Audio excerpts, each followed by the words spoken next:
আসি একটি মর্মান্তিক পথ দুর্ঘটনার খবরের দিকে। গতির বলি শিশু লরিতে পিষ্ট হয়ে মৃত্যু হলো 4 বছরের শিশুর।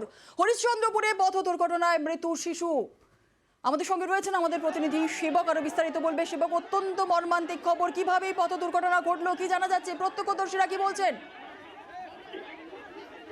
একদম দেখো, মালদহের হরিশ্চন্দ্রপুরের রশিদাবাদ পঞ্চায়েতের মারাদাঙ্গি গ্রাম, এখানে বাড়ির সামনে লরির ধাক্কায় পিষ্ট হয়ে মৃত্যু হলো 4 বছরের শিশু।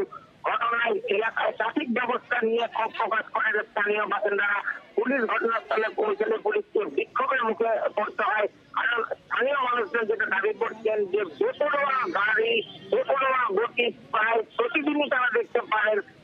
ঘটনার পরে গাড়ির চালক তিনি কিন্তু চম্পট দেন, গাড়িটিকে আটক করেন স্থানীয় বাসিন্দারা। পুলিশ জানিয়েছে যে গাড়িটি বিহারের গাড়ি, বিহার এবং ঝাড়খণ্ড থেকে পণ্য বোঝায় প্রচুর গাড়ি এই রাস্তা দিয়ে যাতায়াত করে, কিন্তু এই গাড়ির গতি নিয়ন্ত্রণে পুলিশের নজরদারি নেই, এমনটাই স্থানীয়দের অভিযোগ।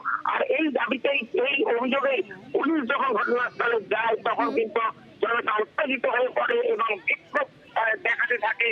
প্রচুর লোক জমা যান এবং তারা ক্ষোভ প্রকাশ করে বলেন যে যদি পুলিশ প্রশাসন সক্রিয় হতো। সেবক, বিক্ষোভ কি এখনো অব্যাহত?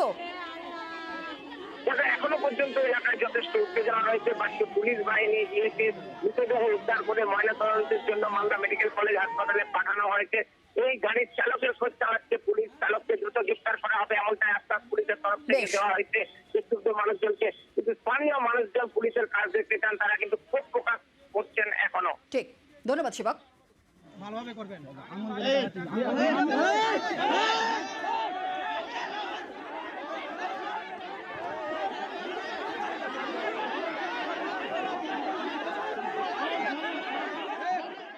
গাড়িটা কি খুব গতি খুব স্পিডে ছিল গাড়িটা? হ্যাঁ, খুব স্পিডে ছিল। ব্রেক করতে না পেরে সাইডে নিয়ে চলে গেছে, ঢুকিয়ে দিল, সে চাকায় চলে গেছিল বাচ্চাটা। তারপর আপনার মেয়ের কি অবস্থা হলো? সে যে পুরো একদম করে দিয়েছে।